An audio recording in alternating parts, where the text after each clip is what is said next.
I brought in government, I brought in academia. So we invite key people, key stakeholders who are in there, but you also bring in your community-based organizations because that's where the work is, right down at the grassroots level. And we can only hear it from them, and we don't allow them this platform. They are actually lost in the system. I'm very grassroots orientated, but I also work with the other key stakeholders that are vital to whatever's been done.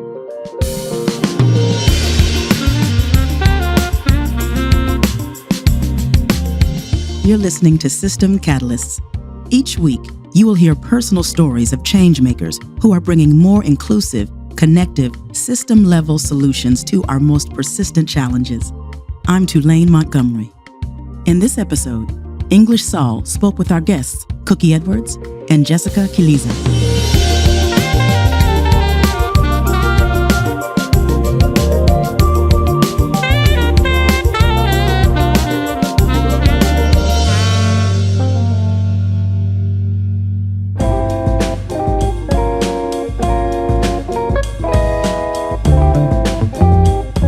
To truly infiltrate and change a system, you must know how to work within two groups with very different contexts. First, the communities directly impacted by the system with lived experience and expertise, who often have less access to capital and formal power. And second, people with positions of structural power and authority in government.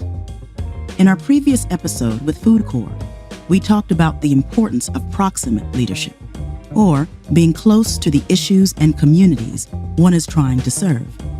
But once you understand the problem at a grassroots level, how do you grow solutions and engage government? Today's guest, Cookie Edwards, knows how to skillfully bridge this gap. Cookie is the founder and CEO of the KwaZulu-Natal Network, also known as KZN. She works at a grassroots level while ensuring government policies in South Africa reflect the needs of communities plagued by gender-based violence. Today, we'll also get to hear from Jessie Chiliza, who works at Charlize Theron's Africa Outreach Project, a philanthropy that funds the KZN network. Their relationship exemplifies how funders can best be a partner to the organizations they support. It also shows how backing a passionate, community-based system catalyst can be the key to transformative change. I've been a gender activist for the past 30 years. Being a survivor of gender-based violence myself actually brought me to this work. Cookie established the KZN Network on Violence Against Women in 1999, after she ended her abusive first-year marriage. It is a network of more than 300 non-governmental organizations, local government departments, churches, and schools in the KwaZulu-Natal province.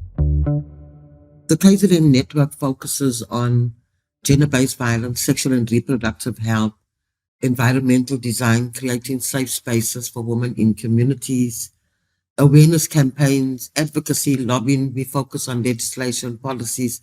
There's a lot that we do. But our core focus is gender-based violence, assisting survivors of violence, intimate partner violence, rape, sexual assault.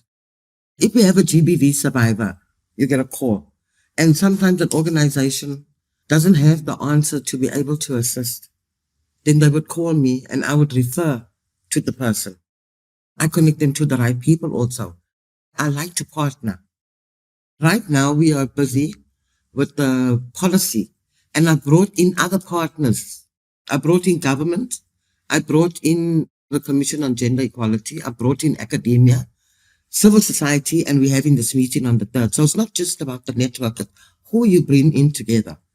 So we invite key people, key stakeholders who are in there, but you also bring in your community-based organizations because that's where the work is, right down at the grassroots level. When you're thinking about partners, when you're thinking about, okay, this is a partner that I want to bring into the fold to help me work on this project or this effort, what do you look for? What to you embodies a good partner? A good partnership is about supporting each other. Over the years, I've learned that you don't make issues personal. If you argue, or you have your differences about the work situation. But when you walk from around the table or whatever it is, It's a work thing. It's not a personal thing, you know. So I think that's where my relationships have been. I can be quite strong in the workplace because I can see that something needs to be done. And there's an urgency for it to be done or something like that because I have this passion as a gender activist. My experience that I had as a survivor of GBV gives me that that motivation to want to see women come out of that. And the more we delay by having long discussions around tables and having differences, and there's somebody suffering out there. That's how I see it. That's amazing. So tell me, I mean, it seems like you have such a wide array of partnerships from government to community-based organizations and advocacy organizations. How does KZN Network work to actually coordinate all of that? I'm smiling because I always get asked that question, but I'm the one that brings everybody together. I don't know how it happens. That's what I've heard. So I don't know, everything that happens around gender-based violence, everyone says phone cookie. I think what it is, English, it's my relationships that I've built over the years, the networking I've done. So it's like you can ask me anything and I just know the exact person to refer you to or to who to connect you to. Or I help government sometimes, I help other organizations if they want to coordinate conferences and they want people in there. I just do one call or one WhatsApp message. So I put it down to the relationships, the respect you have for each other in the field, you know, and having interpersonal skills, how you treat people, that kind of thing. So when something happens, you know, you're getting that support. So I know a lot of people say I'm the thread. You're the connective tissue. Yes. But what's also nice is that when they network, I can step away and they continue building relationships with each other, yeah. It was this reputation as an incredible connector of people that brought Cookie to Jessie Chiliza. Jessie is the Associate Director of Charlize Theron Africa Outreach Project, or CTAOP. Created by actress and producer Charlize Theron, CTAOP supports community-based organizations in Africa. Often how CTOP works is that when we get into a new area that we don't know much about, we do a lot of calls with all types of people, with academics, other NGOs, government leaders, thought leaders, our other program partners that we support on the ground. And we say, where are the gaps, first of all, in South Africa? What gaps can we fill? And then who's doing good work? And when it came to KwaZulu-Natal, where I'm based here, and the city is Durban, I said, who's doing good work in KZN around GBV? And everyone kept saying the same thing, Cookie Edwards, she's been doing this for like years and years and years, you must get in touch with her. And that's the reason that I reached out to Cookie.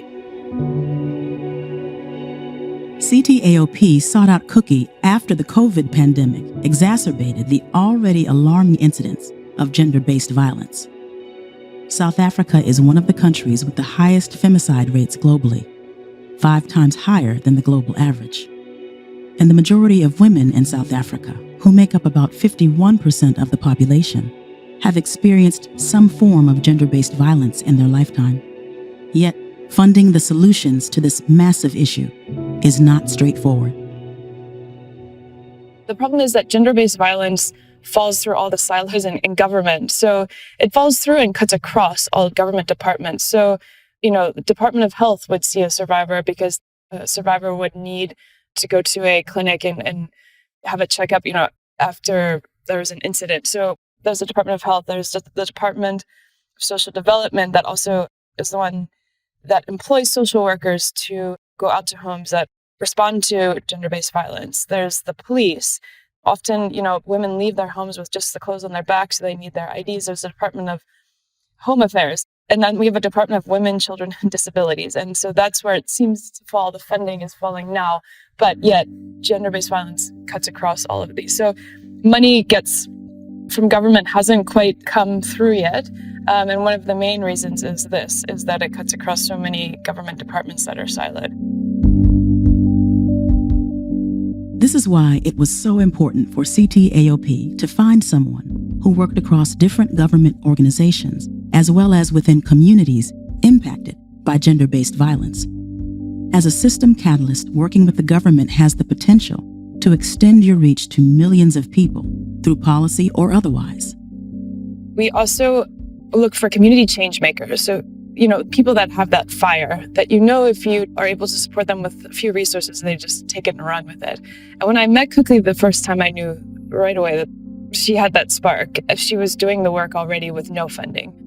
What is so unique about Cookie and her network is, just herself first, is that she is from Durban. She's from the communities most affected by gender-based violence. She's a survivor herself. She understands at a community level what it takes, and a personal level, what it takes for a woman to actually leave a situation, and that there are very few support structures for women in communities. So her superpower is that she's able to she understands community, and she can communicate with community. She has networks and relationships across the province that are unbelievable. And then she can also speak with politicians and the policymakers and the private sector and different government departments. So she's the glue of all of these entities, all these stakeholders that are working in the space. And what the network has brought to the province is that coordinated space where all of these stakeholders can come together. That doesn't happen very often, where stakeholders can genuinely speak about the issues that are happening. And she ensures that in the meetings, I've been to some of her meetings in the community, where her leaders or her community leaders running the meeting with government stakeholders, and government having to respond to the issues that they're bringing up. So she's really keeping government accountable to their jobs. Some of the traits that Cookie has is that she's highly empathetic. I've seen her during the flooding when many of them lost their homes and were living in community halls for months. She had a woman come up to her asking her about where she could get support for her child. And as Cookie's giving her a hug at the end of their discussion, she slips her some money in her hand. And I just thought, wow, I don't meet many people like that just do this out of kindness and just because she cares about other humans. And I think you have to have a high level of empathy to work within the system and change the system. And I think Cookie has that. Jessie is referring to a 2022 flooding that occurred in Durban, the city where Jessie and Cookie live. A lot of people lost their lives, their homes, and everything. It was devastating. That's Cookie again. And they were moved to community halls and school halls and wherever. When the floods happened, Jessie and I hooked up, and they gave us emergency funds to be able to assist. So here we were cooking big pots of food, taking hot meals to the people, buying blankets, buying mattresses, toiletries, uniforms for the learners and school shoes for those that were washed away. So that's how the relationship started, through the floods. And then they gave us funding for a year, which we had used after the floods. That funding was used towards the National Strategic Plan on Gender-Based Violence and Femicide. The National Strategic Plan is a coordinated response to the crisis of gender-based violence and femicide in South Africa. Cookie was part of the interim steering committee that helped draft that document. She used CTAOP's funding to gather inputs from the community for the government to look at. Under the National Strategic Plan, KZN Network also established the first 4 rapid response teams in the country. What is a rapid response team? The minute a survivor contacts you, you're going quickly through the referral, but you are doing follow-up and build a safety net around the survivor to avoid secondary victimization.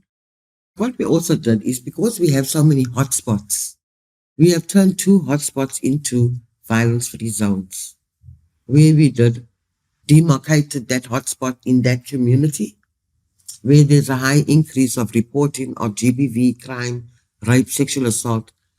We recruited community engagers. We took them through the training. They did door-to-door campaigns. So what we did, we demarcated that hotspot and we called it a violence-free zone. But in that zone, they went to each home and sat with families in that zone, that demarcated area, spoke to families to support and buy into the process of turning that hotspot into a violence-free zone. So when those families agreed, they got stickers to put on their doors and on their windows to say It's a violence-free home in the violence-free zone. We did a night walk using the community safety audit tool that looks at lighting, overgrown vegetation, entrapment sites, the whole safety audit tool. And the findings from there are given to the different departments for parks and gardens, electricity, those kind of things. Nothing has happened as yet. Only the people in the community are looking after it.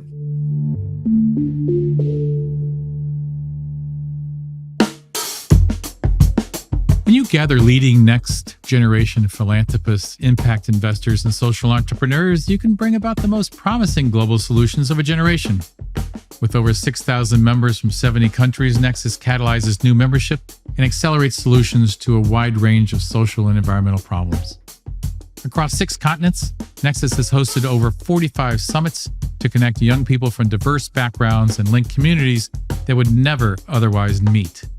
To learn more about membership and upcoming Nexus summits and retreats around the world, visit nexusglobal.org.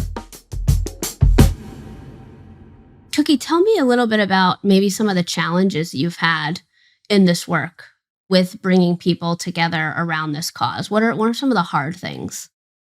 We don't get funding from our government, but if I want something done, I can get it in kind. Like if I need a venue or someone to help with catering, I approach them. But how far does that take you? We don't have enough funding and resources to make the impact that we know that we can do in the community. We have wonderful policies. We've got progressive legislation and we've got everything. There's nothing we need to do. But the implementation is the one that makes you want to pull out your hair. There's a huge lack of due diligence. There's shortcomings in terms of delivery. Whether you train the frontline workers, I'm talking about from governments like your police, you can take them through the training. You come back next month, there's somebody else there. Where's the person that you trained? Gone to another department. So it becomes frustrating. Communities ask you to please come in and assist them, run workshops for them, but you don't have the resources to even do that. You don't have transport to do that. We want to change women's lives, but our resources are limited.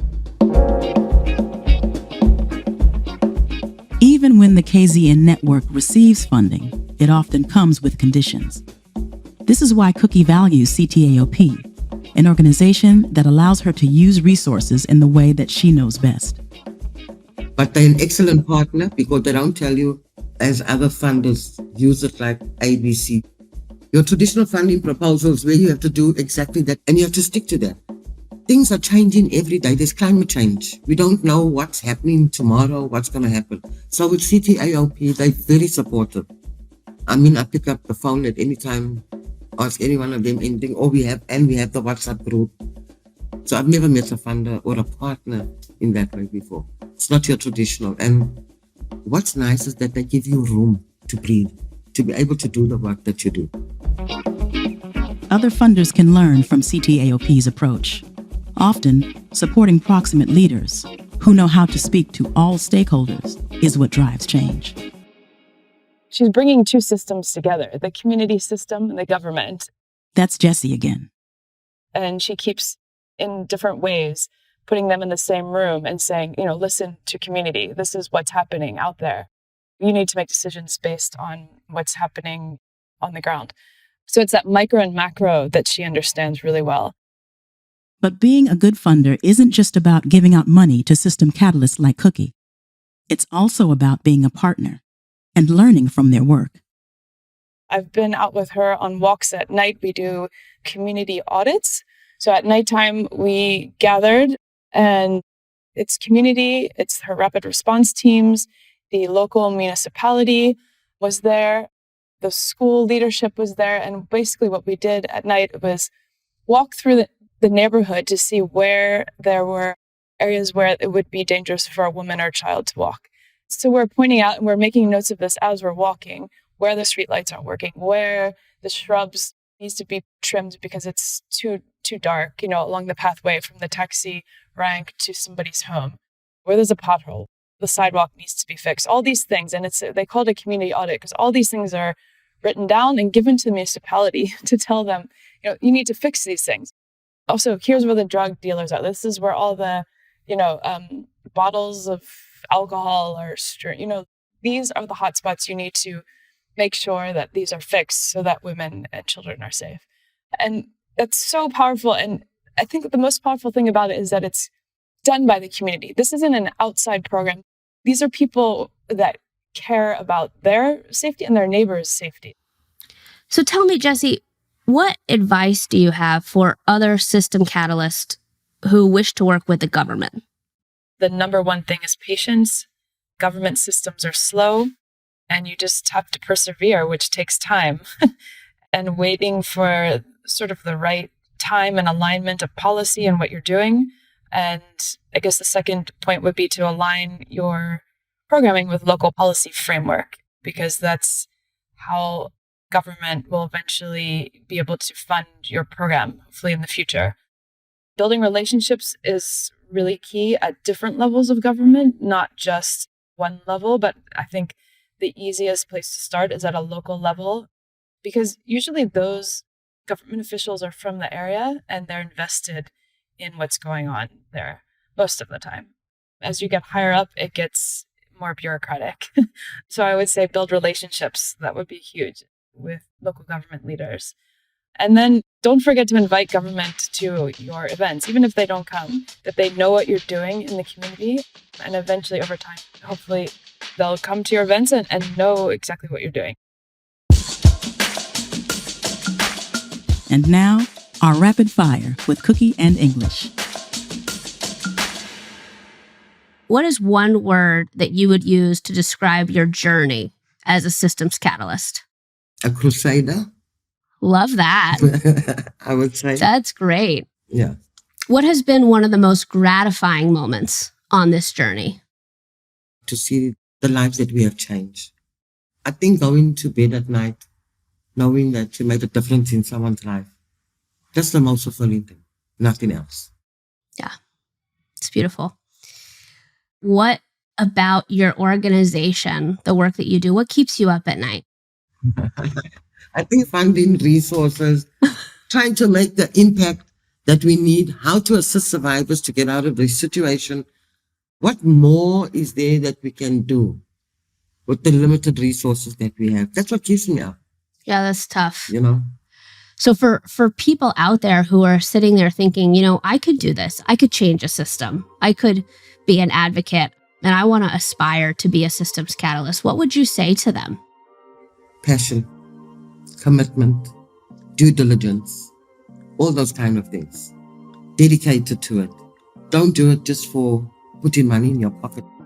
I mean, we have worked at times when we've had no income, but it doesn't stop us. Let your work speak for itself.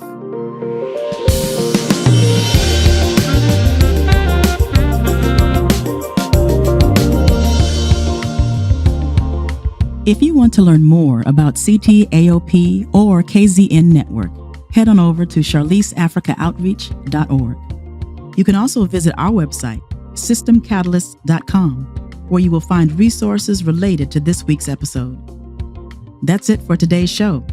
Please don't forget to subscribe to System Catalysts so you don't miss out on our new episodes. Also, do us a huge favor by rating our podcast and leaving us a review. Thank you so much for joining us, and we'll catch you all in the next episode.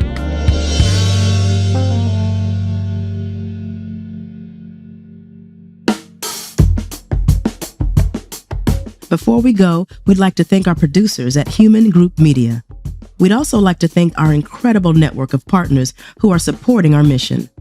Echoing Green, DRK Foundation, Population Services International, Virgin Unite, Charlize Theron Africa Outreach Project, Senegos, The Philanthropy Workshop, Nexus, and New Profit. If you are interested in becoming a system catalyst and would like to learn more about our partners, please visit systemcatalysts.com.